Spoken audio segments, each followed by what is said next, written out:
What's up, YouTube? This is Too Raw for TV.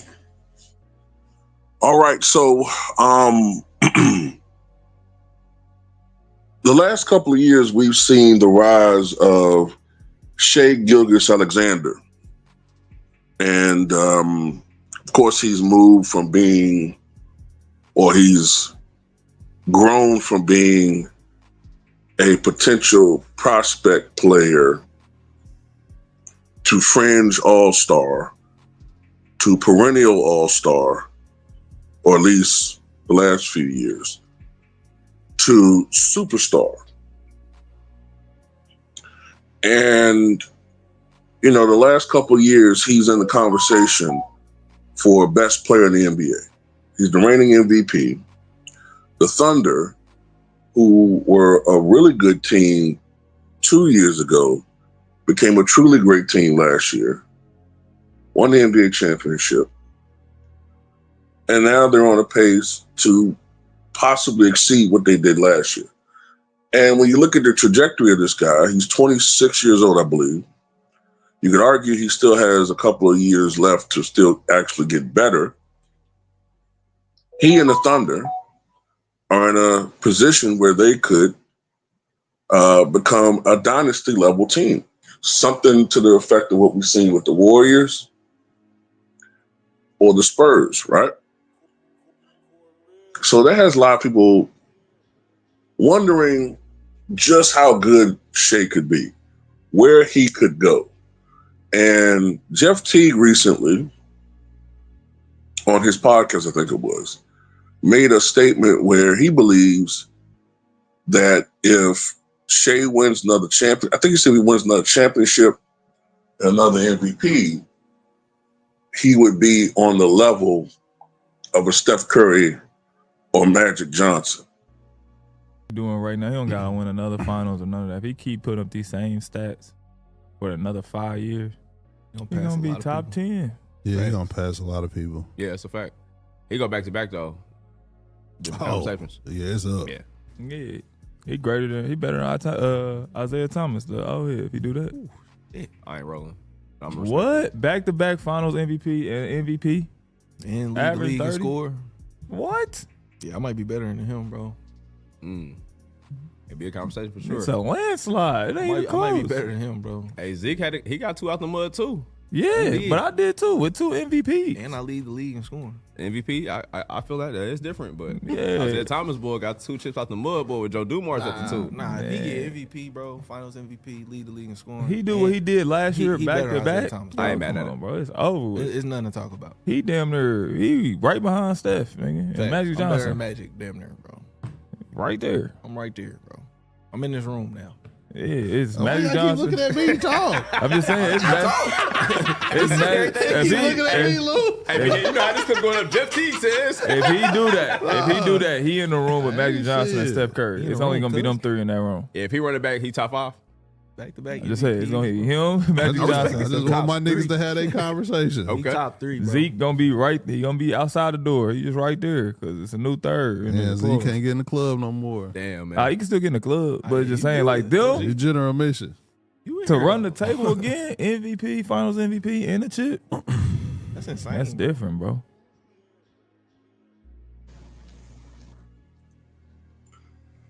Okay, look, these are my thoughts on this. Like, maybe I'm a little bit, maybe I reward longevity a little bit more than some people, but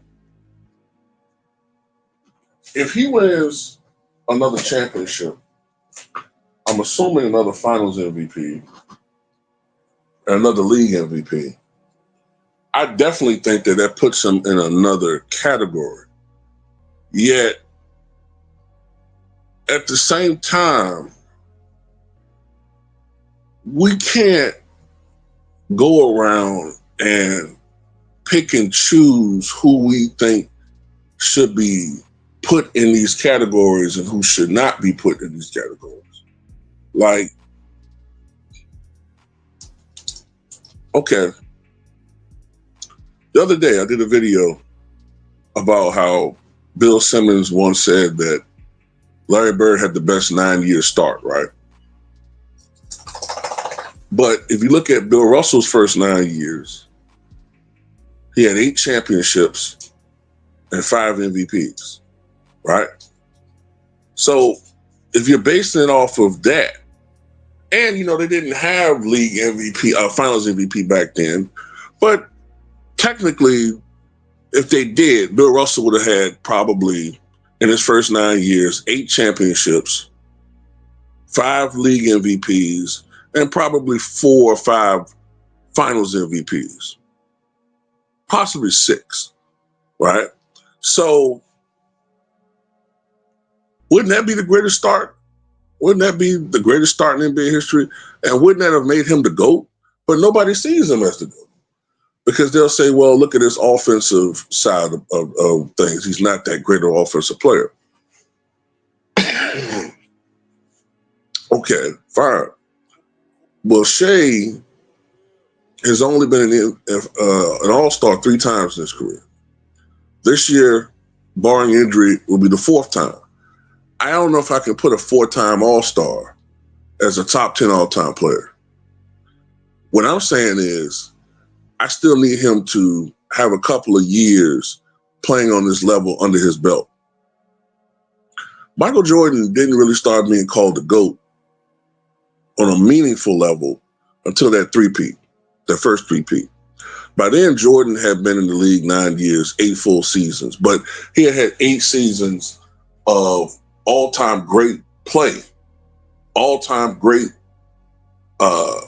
statistical seasons, and all-time, nods, all defensive first teams, all NBA teams, led the league in steals 2 times. He had accomplished a lot in those 8 to 9 years.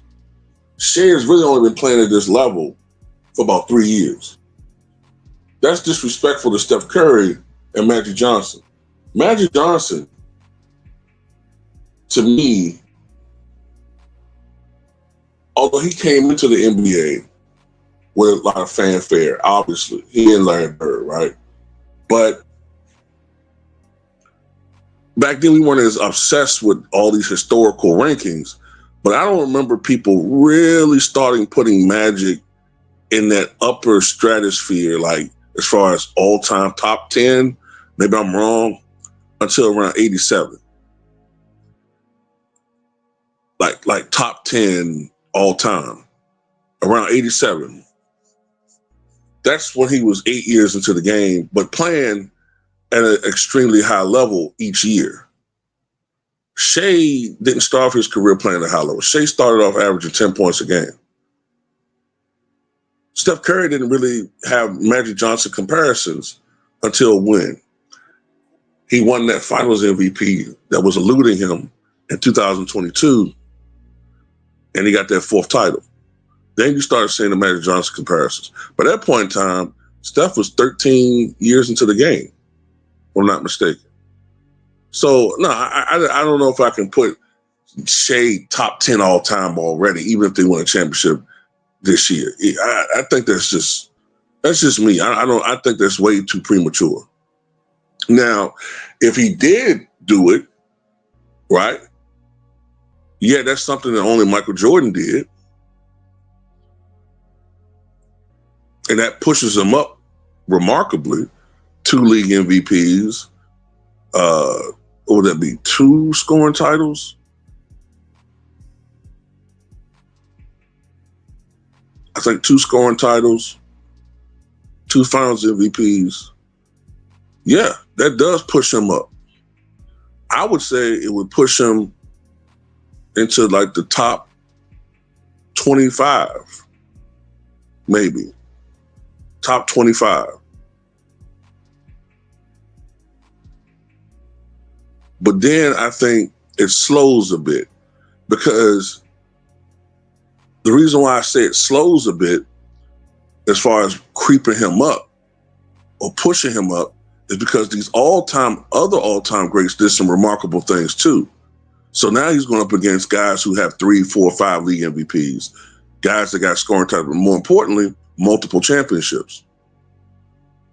Tim Duncan could be doing the same thing if, you know what I'm saying, if he didn't have so many all-star level players playing with him. Tim could have been averaging 27 and 12, but he sacrificed numbers.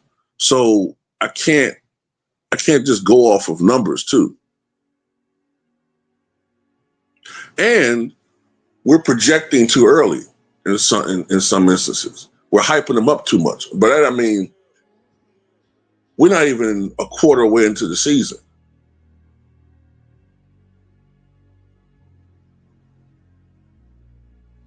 What if they don't win the championship? What if they only get into the finals? What if they lose to the Houston Rockets? So I'm just going to say this. Right now, the Thunder are the best team in the NBA. Right now, and I'm still going to say this. Warrior fans didn't like what I said yesterday. Right now, the first 15, 16 games of the regular season, I understand the Warriors went 24-0 in 2015-16, right? But look at the level of competition the Thunder are playing against in the Western Conference compared to what the Warriors was playing 10 years ago.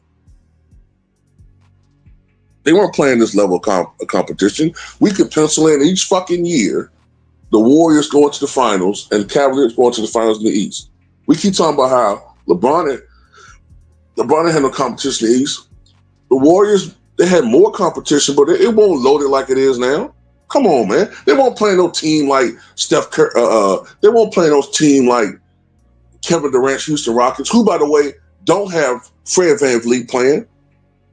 The Warriors weren't playing against a team like the Denver Nuggets, who were 11-3 last I checked. In the Western Conference. You still got some sleeper teams like the Timberwolves who could turn around.